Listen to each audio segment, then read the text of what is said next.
道我们心里的害怕。 Sekali lagi di minggu Advent pertama ini kami rindu Engkau menyapa kami. 主啊，我们恳求在这个圣诞的前夕，主啊， Sapa 你 kami 再一次的呼叫我们。 Sapalah kami dengan firman-Mu ya Tuhan. 主啊，你用你的话语来呼唤我们， Sehingga kami boleh sungguh-sungguh mengalami perjumpaan dengan-Mu di saat ini. 让主啊，我们真的可以遇见你。 Berbicaralah Tuhan sebab kami siap untuk mendengarkan. 主，求你向我们说话，我们已经准备好来聆听。 Demi nama Tuhan kami Yesus Kristus kami berdoa. 我们奉靠主耶稣基督圣名祷告， Amin. 阿门。 Saudara, mari kita bersama-sama membuka firman Tuhan dari kitab Yesaya pasalnya yang ke-43. 弟兄姐妹，我们一起来翻开以赛亚书第43章。 Yesaya 43 ayat 1 sampai dengan ayatnya yang ke-7. 我们从第1节到第7节。 Saya akan membacakan dalam bahasa Indonesia ayat 1 sampai ayat 3, kemudian akan dibacakan dalam bahasa Mandarin ayat 4 sampai dengan ayatnya yang ke-7. 牧师会为我们来读第1到第3节，第4到第7节，我们用中文来读。 Tetapi sekarang beginilah firman Tuhan yang menciptakan engkau, hai Yakub, yang membentuk engkau, hai Israel. Janganlah takut sebab aku telah menebus engkau. Aku telah memanggil engkau dengan namamu, engkau ini kepunyaanku. Apabila engkau menyeberang melalui air, aku akan menyertai engkau, atau melalui sungai-sungai, engkau tidak akan dihanyutkan. Apabila engkau berjalan melalui api, engkau tidak akan dihanguskan. Dari nyala api tidak akan membakar engkau. Sebab akulah Tuhan Allahmu yang maha kuasa, Allah Israel, juru selamatmu. Aku menebus engkau dengan Mesir dan memberikan Ethiopia dan Sheba sebagai gantimu. 因我看你为宝为尊，又因我爱你，所以使人代替你，使列邦人替换你的生命。不要害怕，因我与你同在，我必领你的后裔从东方来，又从西方召集你。我要对北方说，交出来；对南方说，不要拘留。将我的众子从远方带来，将我的众女从地极领回。就是凡称为我名下的人，是我为自己的荣耀创造的，是我所做成、所造作的。 Saudara, seorang pujangga besar pernah berkata, apa arti sebuah nama? 有一个名人，他曾经说：“名字算什么？ Benda yang sama bukankah kita juga bisa menyebut dengan nama yang berbeda? 同样的东西，岂不是我们可以用其他的名字来称呼吗？ Jadi bagi penjaga ini nama enggak begitu berarti. 所以对这个人来说，这个名字并不是那么的重要。 Nah, saudara, saya mau bertanya, apakah nama kita berarti atau tidak, saudara? 所以弟兄姐妹，我想问的，我们的名字有意思吗？ Saudara, ada yang tahu arti nama saudara sendiri? 弟兄姐妹，你知道你自己的名字是什么意思吗？ Nah, kalau belum tahu, saudara nanti pulang masih punya orang tua, tanya sama orang tua. 所以 Ya. 弟兄姐妹，如果你还有父母的话，你回家的时候，你可以问你的爸爸妈妈，你的名字是有什么含义？ Saudara, saya percaya tidak ada satu orang tua yang memberikan nama anaknya tanpa memiliki arti. 所以我相信，没有一个父母亲他们取他们的儿女的名字没有含义的。 Waktu semua hamil 6 bulan, anak pertama kami dikasih tahu jenis kelaminnya perempuan. 所以当师母怀孕6个月，已经医生告诉说是一个女婴。 Maka saudara, saya sudah mulai sibuk mencari nama. 所以那时候牧师开始很忙的来寻找名字。 Nama yang bukan hanya kedengarannya enak, tetapi kemudian memiliki doa di dalamnya. 但是那名字不单单听起来很好听，但是希望他的名字本身带着一个祷告的含义。 Saudara, karena nama begitu berarti, betul? 名字原来是那么的有意思。 Saudara, saya punya nama Mandarin. 弟兄姐妹，牧师有中文名字， Tapi nama ini diberikan pada waktu setelah saya menjadi seorang hamba Tuhan. 但是这名字是当牧师已经成为神的仆人的时候才被取的。Seorang hamba Tuhan senior ini mengatakan, kamu ini orang Tionghoa, namanya ada ujung Tionghoa, tapi nggak punya nama Mandarinnya. 所以这个我的一个长辈他说，你是一个神的仆人，然后你是华人，但是你的名字。因你名字本身也有华人的那个意味，但是没有真正的华语的名字。 Panjang juga ya terjemahinnya ya. Saudara, lalu kemudian saya berkata, iya papa saya nggak bisa bahasa Mandarin, makanya nggak bisa kasih nama. 告诉他说，因为我爸爸不懂中文，所以我没有中文名字。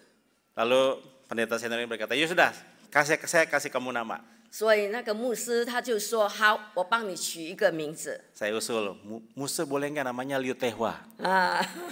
那牧师说我可以，我的名字可不可以刘德华？ Lalu Musa ini berkata, margamu saja sudah Lim, kamu mau pakai Liu, mana bisa itu namanya pindah marga? 他说你姓林，你怎么可以改姓呢，变刘呢？ Maka saudara setelah kemudian dia berdumul, berdoa, dia berkata, oke, saya punya satu nama. 所以他祷告了之后，然后已经有挣扎了一阵子，他说好，我帮你取一个名字。 Lin Fei Long. Lin Fei Long. 林飞龙。 Wah, kedengarannya enak juga saudara ya. Saya pikir kayak saya pernah dengar nama ini kapan ya? Oh, Wong Pei Hong. 所以牧师说，这名字听起来很好听。原来有一个黄飞鸿。 Wah, saya bilang boleh juga ya. Kalau Wong Pei Hong itu pendekar silat, ini Lin Wei Long ini pendekar di di teologi mungkin saudara ya. 所以那个黄飞鸿他是一个在那个武打的他是一个演员，但是这个林飞鸿当然是在属灵方面的。 Waktu saya mulai belajar nulis namanya, saudara, lalu kemudian pendeta itu berkata, nggak jadi, namanya diganti. 我开始要写我的中文名字，那牧师又说我要不成了，我要改其他的。 Setelah saya berdoa bergumul, nggak jadi nama itu.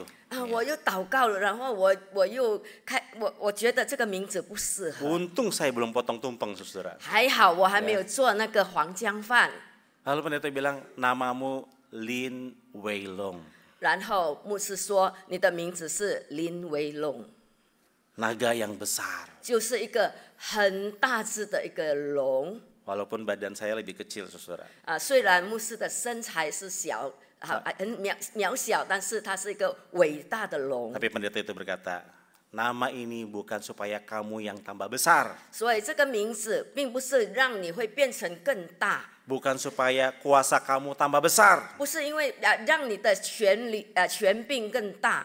Tapi nama ini supaya kamu memberitakan kasih karunia Tuhan yang besar. 但是这名字让你可以把神的大名把它传开。 Jadi dimanapun kamu berada, kamu mewartakan kebesaran Tuhan bagi banyak orang. 不管你人在哪里，你可以来宣传神的伟大的名 Nah, 字。 sampai hari ini saya pakai nama itu, 所 saudara. 以到今天我还是用那个名字。 Saudara, nama ada artinya. 弟兄姐妹，名字是有意思的， Betul, saudara? 对不对？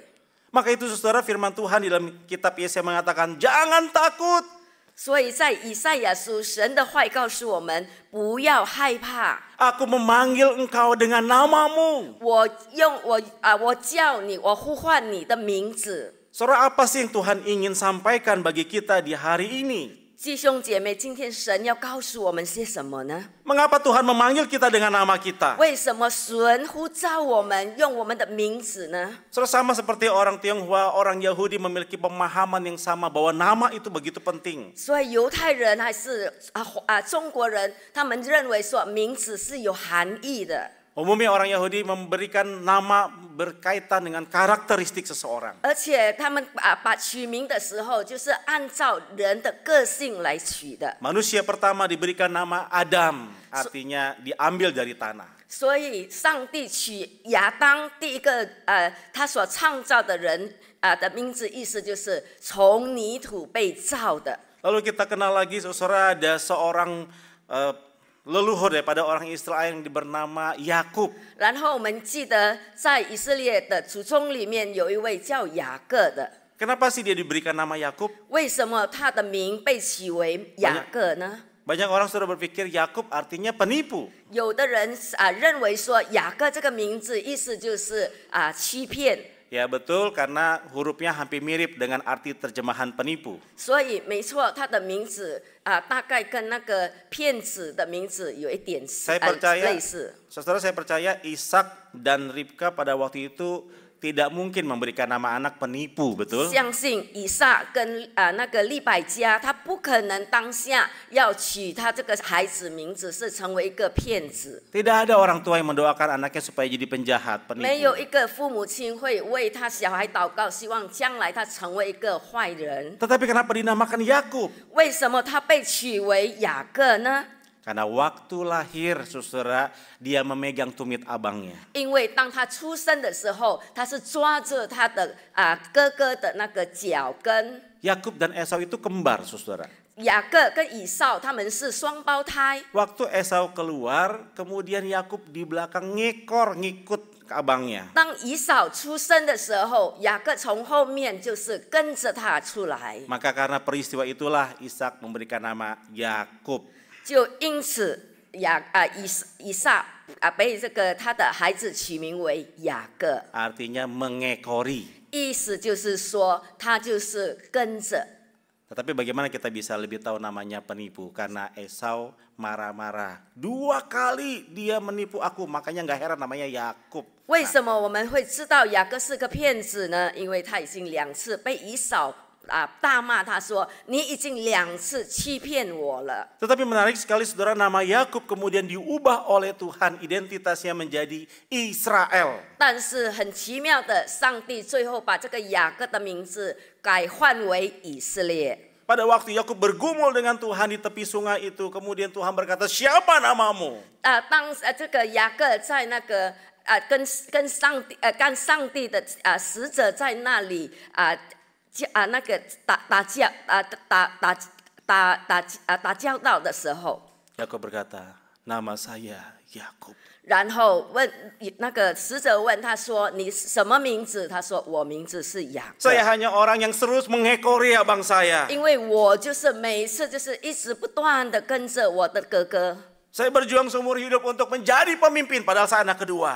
我不断的在那里奋斗，我希望我可以成为一个领袖，但是我仍然还是老 Tetapi 二。 kemudian saya menggunakan cara-cara yang tidak benar, saya kemudian menipu abang saya dan orang tua 然后 saya. 我就用了我自己的狡猾，我欺骗了我的爸爸，我欺骗了我的哥哥， Saya hidup di dalam pelarian.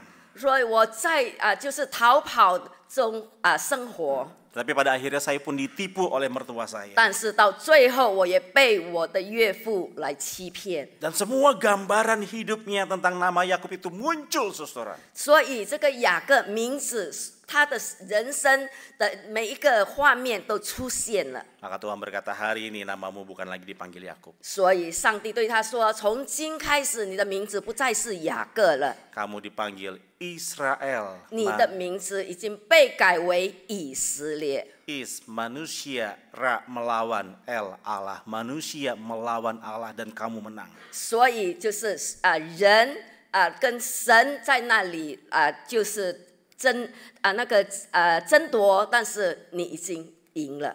Apakah betul Yakub menang? 真的吗？雅各已经得胜了吗？ Jawabannya tentu saja tidak mungkin. 当然是不是的。 Tetapi Yakub menyadari kelemahan dirinya dan dia bergantung sepenuhnya kepada Tuhan. 因为雅各最后他承认，而且他晓得他自己的软弱，他完全的顺服。 Maka di dalam kitab Yesaya ini kita melihat dua nama itu disebutkan secara bergantian. 所以我们在刚才所读的这个经文，这个2个名字在那里不断的兑换， Ada Yakub, ada Israel. 有雅各，也有以色列。 Nah, saudara, kalau kita membaca 7 ayat ini, kita akan mendapati seolah-olah kita dibawa kepada kitab perjanjian lama, yaitu kejadian tentang penciptaan Tuhan. 所以当我们读这7节的经文的时候，我们在被带回到一个隧道，就是当神创造的时候。 Dan memang saudara, bagian ini adalah sebuah inklusio daripada penciptaan. 所以这段的经文当然包含着一个创作。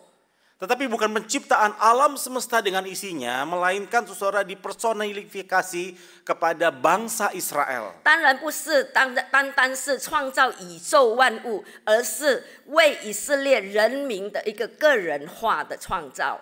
Allah yang maha kuasa itu yang menciptakan alam semesta ini, tetapi Allah yang sama itu juga menciptakan umat bagi dirinya sendiri. 所以这个宇宙万物的创造者是我们的上帝，他创造了宇宙万物，但是他也为他自己的名下创造了人。 Maka Tuhan berkata, oleh sebab itu jangan takut, aku memanggil engkau dengan namamu. 因此，上帝这么说：“你不要害怕，我按照你的名字呼叫你。” Maka ada dua hal yang ingin kita bawa pulang dari bagian ini. 所以在这一段经文当中，我们有两项事情可以把它带回去 Waktu 的。 Tuhan berkata, jangan takut, aku memanggil engkau dengan namamu. 当上帝说“你不要害怕，我按你的名字呼叫你”的时候， Makna pertama yang kita mau renungkan adalah 所以第一点我们所要思想的就是 jangan takut karena Tuhan mengenal kita. 不要害怕，因为上帝他认识我们。 Soalnya dalam ayat pertama itu ada dua kata yang digunakan. 在第一节那里有两个词在那里使用的。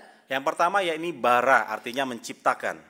第一个字眼就是 bara， 它的意思就是创造。 Saudara, kata bara ini selalu melekat kepada pribadi Allah yang menciptakan alam semesta. 这个 bara 这个字眼常常就是跟上帝创造有相关 Allah 的。 menciptakan dari yang tidak ada menjadi ada. 上帝从无创造变成有。 Pada waktu Allah menciptakan alam semesta ini, bumi ini nggak ada, saudara, tetapi Tuhan ciptakan. 上帝创造宇宙万物的时候，这一切是空的，但是上帝从无创造变成有。 Aku menciptakan segala sesuatu, kata Tuhan. 神说：“我造一切。” Dan Tuhan berkata dalam bagian yang kita sudah baca tadi, Aku menciptakan engkau, hai Yakub. 所以刚才我们所读的第一节告诉我们，上帝说：“雅各啊，我创造你。” Allah ingin kemudian orang-orang Israel pada waktu itu di tengah pergumulannya mereka menyadari bahwa mereka adalah ciptaan Tuhan, God hands masterpiece. 所以上帝很希望当下的以色列人他们清楚明白，我就是创造你们的 Termasuk 耶 kita 和华， hari ini, saudara. 包括我们在内。 Saudara dan saya adalah buatan tangan Allah. 你我都是上帝手所创造的。 Allah menciptakan setiap kita di dalam kemuliaannya. 上帝在他的荣耀中创造了你，创造了我。 Nah, kata kedua, saudara, yakni yatsar, yaitu membentuk. 第二个字眼就是 yatsar， 意思就是缔造形状。 Yang membentuk engkau, hai Israel. 就是我缔造了你的形状。 Nah, saudara, menarik sekali kata membentuk ini juga kita dapati di dalam kitab Mazmur 139 ayatnya yang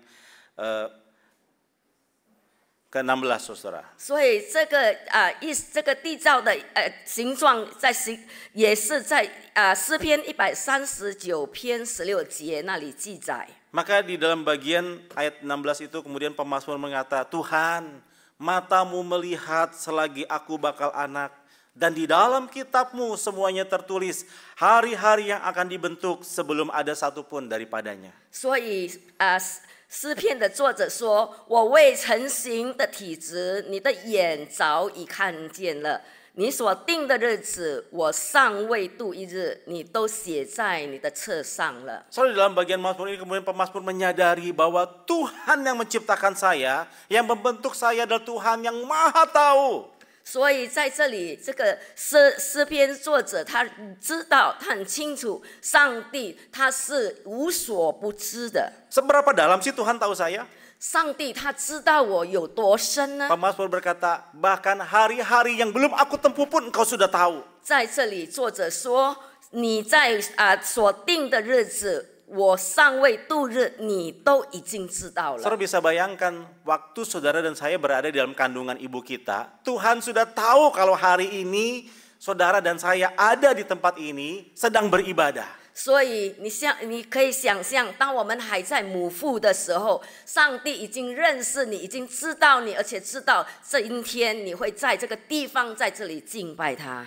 kemahatauan Tuhan melampaui daripada apa yang kita tahu. 所以上帝是一个无所不知的上帝，他超乎我们所能想象的。 Nah saudara, kalau Tuhan menciptakan, membentuk kita dan mengetahui apa yang terjadi dalam hidup kita, 所以如果上帝他知道我们，他认识我们，而且他懂得我们所发生的一切， maka apa lagi yang kita takutkan? 所以我们还需要害怕什么呢？ Orang tua yang tahu ada bahaya di depan kemudian dia melindungi anaknya, apalagi ditakutkan oleh anaknya. 所以如果一个父母他知道前面有危险，他就保护了他的孩子，所以他孩子还需要害怕什么呢？ Yang kedua, saudara, 第二点， apa artinya Tuhan memanggil kita dengan nama kita? 什么意思？上帝按照我们的名字呼叫我们， Karena Tuhan sudah menebus kita. 因为上帝他已经救赎了我们， Sehingga saudara dan saya menjadi milik kepunyaan Tuhan. 所以你我已经成为上帝的所属。 Saudara, Tuhan bukan cuma kenal nama kita, 上帝他不单单认识我们的名 bukan 字， cuma tahu karakter kita, 他不单单知道我们的个性， bukan cuma tahu jalan hidup kita, 他也不单单明白我们的道路， tetapi kemudian Dia menebus saudara dan saya. 但是他还做一件更大的，就是他救赎我们。 Saudara, dalam bagian firman Tuhan ini kita menemukan di mana Tuhan berkata, Akulah juru selamatmu yang menebus engkau. 所以在神的话语告诉我，我就是救赎主，我就是你们的救赎主。 Nah, kata menebus dalam bahasa aslinya ditulis gaal. 所以这个救赎或是赎回，在原文就是 gaal。 Sebenarnya gaal sendiri saudara merujuk kepada satu posisi kerabat yang bertanggung jawab untuk melindungi, membela, membalas dendam dan menebus anggota keluarga besar. 所以这个 gaal 它意思就是负责保护、捍卫，还有复仇和救赎大家庭的一个成员的一个亲戚。 Nah, ada dua tugas penting seorang gaal. 所以这个 gaal 它有两个很重要的任务。 Kalau kita membaca dalam kitab Bilangan, kita akan mendapati fungsi pertama gaal adalah penuntut darah. 所以第一，如果我们去看研究的话，它第一个它的任务就是它是报血仇者。 Jadi orang ini punya tugas, punya tanggung jawab untuk menuntut darah terhadap saudaranya yang kemudian mungkin dibunuh oleh orang lain. 所以如果他的弟兄被杀害的话，他可以成为一个追讨或者是他一个报血仇的一个人。 Saudara jangan lupa di dalam perjanjian lama berlaku peraturan mata ganti mata, gigi ganti gigi, nyawa ganti nyawa. 所以我们要记得，在旧约里面就是以眼还眼，以耳还耳，以命还命。 Nah, fungsi seorang gaal adalah melakukan tuntutan ini, mata ganti mata, gigi ganti gigi, nyawa ganti nyawa. 所以这个报血者他的任务就是他来追讨这样的以眼还眼，以耳还耳。 Lalu fungsi yang kedua adalah dalam imamat dijelaskan tentang fungsi penebus. 第二个，他的任务就是在利未记那里告诉我们，成为一个救赎者， Seseorang yang punya hak untuk menebus milik warisan saudaranya. 就是一个人他有这样的权利，就是帮他的弟兄去讨回他的所属他的东 Nah, 西。 saudara, fungsi kedua ini lebih jelas kalau kita membaca kitab Rut. 所以如果在那个路德记我们读的话，会更清楚。 Dalam kitab Rut dijelaskan ada seorang bernama Elimelek, punya istri Naomi, bernama dengan 2 anak laki-lakinya, pergi meninggalkan Israel menuju tanah Moab. 所以在那里有一个故事，就是告诉我们，拿俄米跟她的先生带着2个小孩离开了他们的家乡，到了别的地方。 Sampai di Moab, kemudian kedua anaknya menikahi gadis Moab. 然后他这2个儿子到摩押的时候，就与那当地的女孩结婚。 Tetapi sangat disayangkan, Elimelek beserta 2 anak laki-lakinya meninggal di tanah Moab. 但是很可惜，就是拿俄米的先生在那里就是已经死了。 Maka kemudian Naomi berpikir, aduh Tuhan sudah mendatangkan malapetaka dalam hidup saya. 所以拿俄米认为说，上帝你已经把灾难临到我了。 Saya mau balik aja ke Israel. 我要回到我的故乡以色列。 Maka sebelum balik kemudian dia ngomong sama kedua menantu perempuannya, dia 所以 berkata, 他对2个媳妇说。 kamu pulang ke rumah orang tua kamu masing-masing, lanjutkan hidupmu. Kalau kamu mau menikah lagi silakan, saya tidak akan membebani kamu. 你们要回你们的那个娘家，你们回去吧。如果你们还要再婚的话，我也不会拦阻你们。 Salah satu menantu pulang ke rumah orang tuanya. 其中一个媳妇，他就回了他的娘家。 Tapi ada satu menantu yang bernama Ruth, kemudian dia berkata, kemana mama pergi, saya pergi.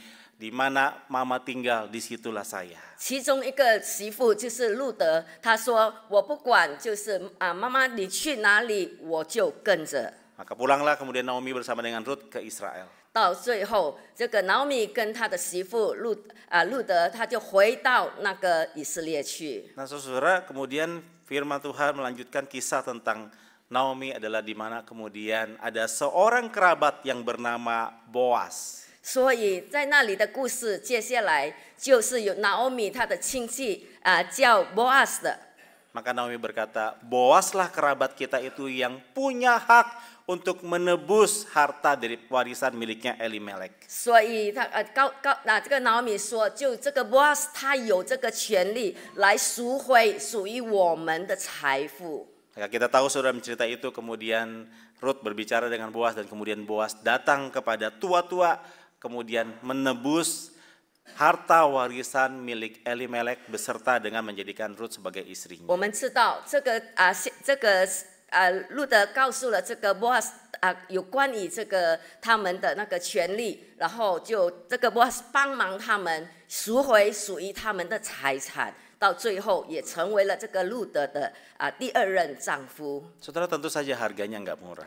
弟兄姐妹，当然这个代价并不便宜。 Yang ditebus oleh Boas tentu sangat mahal. 相信这个 Boas 所赎回的当然是非常的昂贵。 Tapi itulah fungsi daripada penebus atau gaal, yaitu menebus. 所以就这个 God 就是一个救赎者，他所要做的就是那么的贵重。 Saudara, di bagian Yesaya 43 ini Tuhan menyebut dirinya sebagai gaal. 所以在这个以赛亚第43章，上帝称他自己就是 God， Aku menebus engkau. 就是我救赎了你。 Saudara, Tuhan menebus kita bukan dengan emas dan perak. 所以上帝他救赎我们，并不是用金银财宝， Tetapi Tuhan menebus kita dengan darah yang mahal. 但是他用他的宝血来救赎我 Dia 们。 mati di kayu salib untuk menyatakan kasihnya kepada saudara dan saya. 他为的表示他对我们的大爱，他已经为我们牺牲在十字架上。 Dosa yang seharusnya saudara dan saya tanggung, ditanggung olehnya di dalam kematian di kayu salib. 那些罪应该是你我来自己背负的，他已经为我们担当了。 Maka saudara, kalau saudara dan saya sudah menjadi milik Allah, 所以，如果我们已经成为上帝的那个所属上帝了， tidak akan ada kuasa apapun yang dapat merebut saudara dan saya dari tangan Tuhan. 所以没有任何的一个权柄可以从上帝的手中把我们夺走。 Maka Paulus dengan berani berkata, tidak ada satu hal pun dalam dunia ini yang dapat memisahkan kita dari kasih Allah. 所以保罗他很大胆的说，没有让任何一样事情是很物在世界上可以让我与神的爱隔绝。 Baik itu penderitaan, sakit penyakit, kemalangan, kematian pun tidak dapat memisahkan kita dari kasih 不 Allah 管 yang 那个 kekal. 是病痛，那个是死亡也不能使我与神的爱隔绝。 Saudara, Allah sudah menebus kita. 弟兄姐妹，我们的神他已经救赎了我们， Apalagi yang kita takutkan. 所以我们还害怕什么呢？ Tapi seringkali kita suka bersembunyi dari Tuhan, bukan? 但是我们多少时候很喜欢就是躲避上帝。 Saya menutup dengan sebuah kisah. 所以有一个故事，我用一个故事来结束今天的正道。 Seorang anak bernama Ciko, dia pergi liburan bersama dengan kakaknya ke rumah kakeknya. 有一个小孩，他名字叫基狗，他就是去他的爷爷那里去度假。Nah, si Ciko ini sedang lagi nakal-nakalnya, saudara. 这个机构他的年龄是在他很调皮的那个年纪， Dia bawa ketapel dari rumah. 所以他拿了那个用那个石头射的箭拿去了。 Kebetulan di rumah kakeknya memelihara beberapa ekor bebek. 所以在他的爷爷的家里，那里他爷爷有在养有一些鸭子， Diam-diam si Ciko mengincar bebek itu lalu cetak. 所以那个机构他就看到那个鸭子，他就开始用那个来射箭去射那些鸭， Bebeknya mati, saudara. 所以那个鸭也被他射死了。 Wah, si Ciko kaget. 然后这个机构他害怕了， Gimana nih ngomong sama kakek? 他说完蛋了，我怎么向我的爷爷交代？ Lalu saudara kemudian dia menggali lubang, dia kubur itu bebek, kasih tulisan tidak ada bangkai bebek di sini. 所以他就挖了一个洞，然后把那个鸭子把它埋在那里，而且他在那里写，在这里没有鸭子的尸体。 Dia balik ke kamar, dia ketemu kakaknya Cika. 然后他回到那个房子，然后遇到他的哥哥基嘎。 Kakaknya bilang, aku lihat tadi ada yang bunuh bebek tuh. 他哥哥说，刚才我看到有人在打死鸭子。 Terus si Ciko bilang, 然后机构说，安静安静。 aku kasih tahu kakek ya. 他哥哥说，我告诉爷爷。 Jangan. 不要不要不要。 Kamu mau apa aku kasih? 你要什么我给你。 Permen. 他说好，你给我糖果。 Kemudian si Ciko kasih permen sama kakaknya. 然后他的机构就把糖果给他的哥哥。 Waktu makan malam si kakek ngundang anak-anaknya, ngundang cucunya berkata, mau makan ayam nggak? Ciko kayaknya suka makan ayam ya, nih ayam buat kamu. 所以晚餐的时候，他爷爷说好像机构你很喜欢吃鸡肉，那这块鸡肉给你。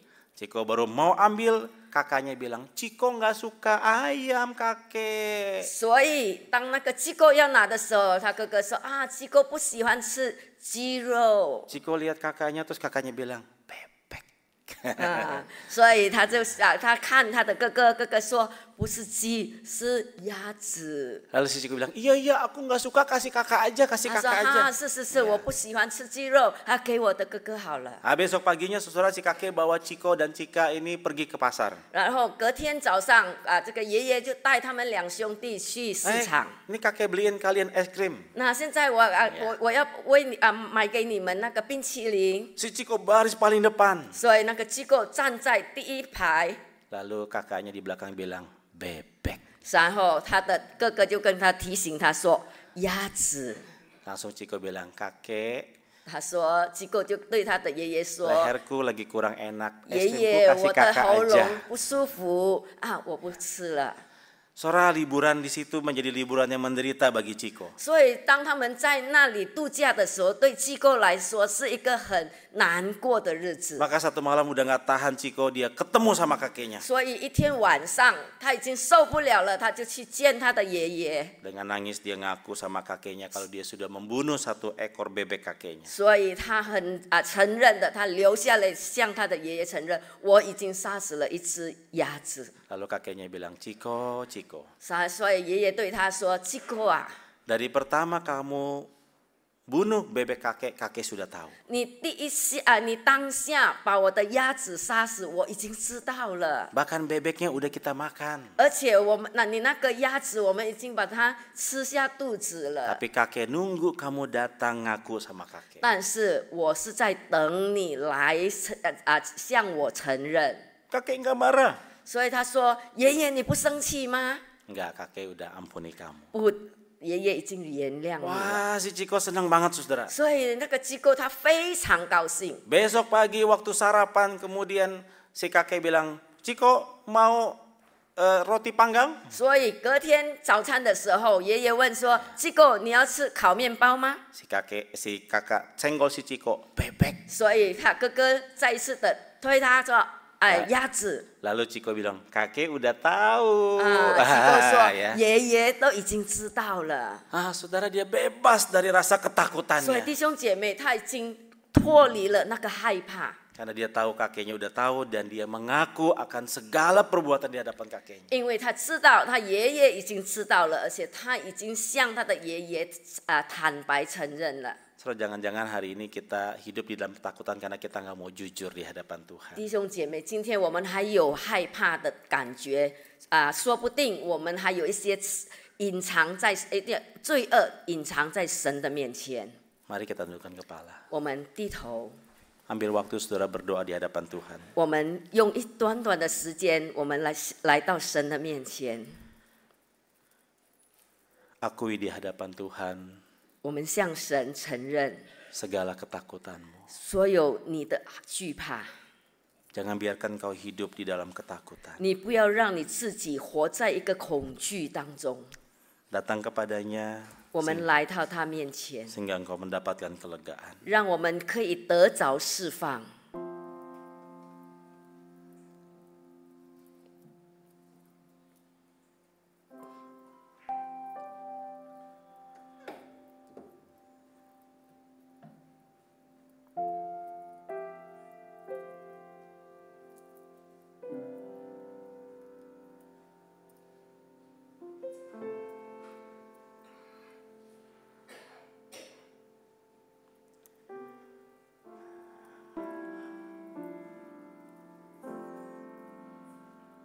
Ampuni kami Tuhan.